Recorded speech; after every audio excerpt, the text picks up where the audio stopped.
Well, we're only 7 games into the season for Manchester United, but already they find themselves 11 points off the top of the table. Spurs going to the summit for the first time this season with their victory at Luton. And Brentford only a couple of points behind United. They had the opportunity to move above them if they won at Forest, but they weren't able to hold on. And a look at the two teams. Manchester United have made 2 changes to the side defeated by Crystal Palace. Andre Onana retains his place in goal after a difficult game in the Champions League.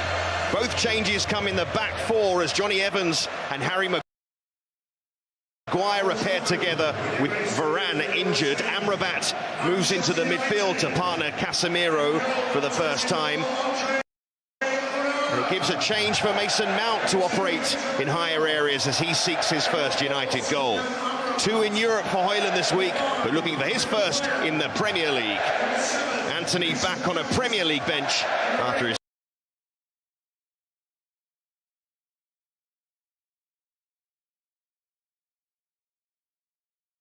Two changes also for Brentford's Thomas Frank, and a big one in goal as Thomas Strakosha makes his Premier League debut with Mark Flecken out ill. A change to a back 3 as Christopher Ajer retains his place after impressing against Forest. Mads Roslif comes in at right wing back for Keane Lewis Potter, who was in the front line, but with the change in shape, it's 2 up top. Mbomo under par v Forest, but only 3 players have more goals than him in the Premier League this season. Interestingly, into the lead against 10 men.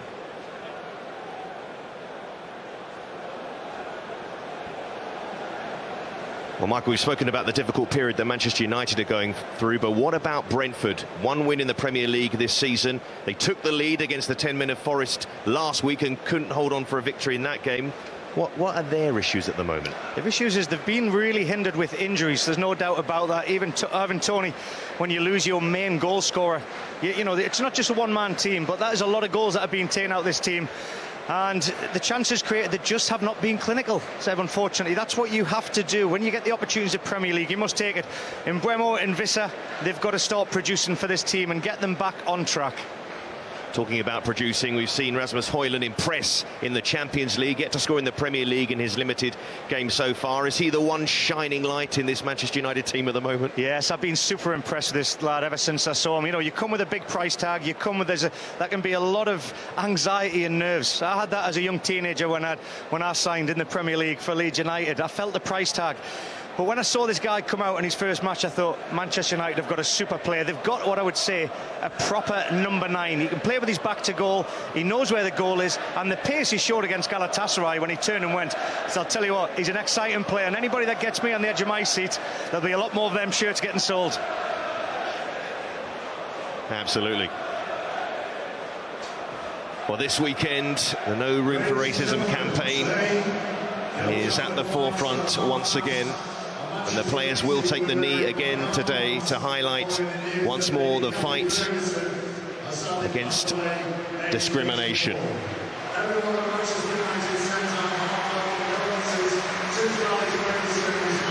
And the applause you're hearing is for the passing. A moment for Old Trafford to remember Kathy Ferguson, the wife of Sir Alex Ferguson, who passing was announced yesterday.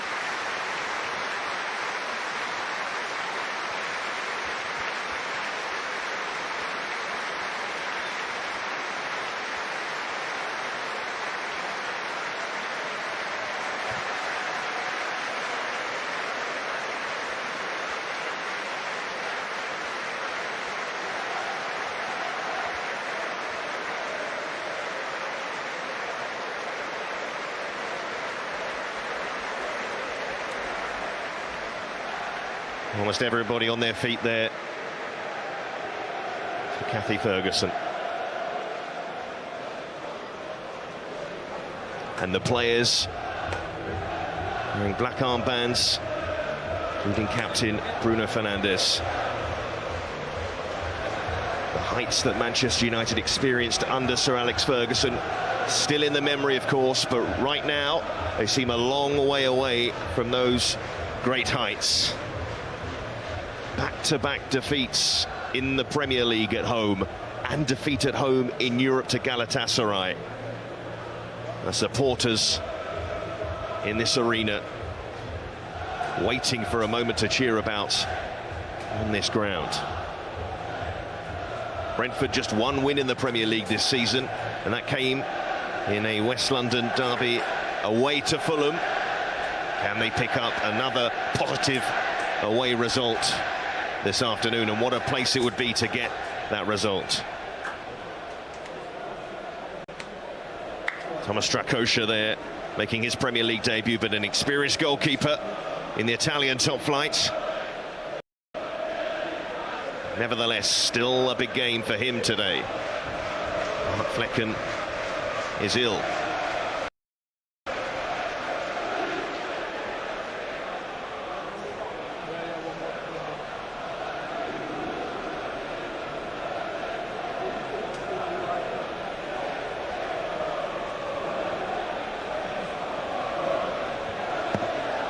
The start of last. السلام عليكم ورحمة الله وبركاته. أهلا بكم مشاهدينا الكرام. في فيديو النهاردة هقول لك على ترتيب الدوري الأسباني لموسم 23-24 بعد مرور 8 جولات. بعد مرور 8 جولات هقدر أقول لك ما هو ترتيب الدوري الأسباني للثمان جولات الأولى. أولا كده في المركز الأول ريال مدريد اللي لعب 8 ماتشات، فاز 6 وخسر، فاز في 7 وخسر 1 ومعاه 21 نقطة. أما في المركز الثاني فهو فريق برشلونة. فريق برشلونة اللي لعب 8 ماتشات، فاز في 6 وتعادل في 2 ولم يخسر أي مباراة ورصيده 20 نقطة. أما في المركز الثالث فهو فريق غيرونا. فريق غيرونا اللي لعب 8 مباريات، فاز في 6 وتعادل في مباراة وخسر في مباراة ورصيده 19 نقطة. أما في المركز الرابع فهو فريق أتلتيكو مدريد اللي لعب 7 جولات، فاز في 5 وتعادل في 1 واتغلب في 1 ورصيده 17 نقطة. ده كان ترتيب أول 4 فرق في الدوري الأسباني بعد مرور 8 جولات. شكرا لكم على مشاهدة الفيديو.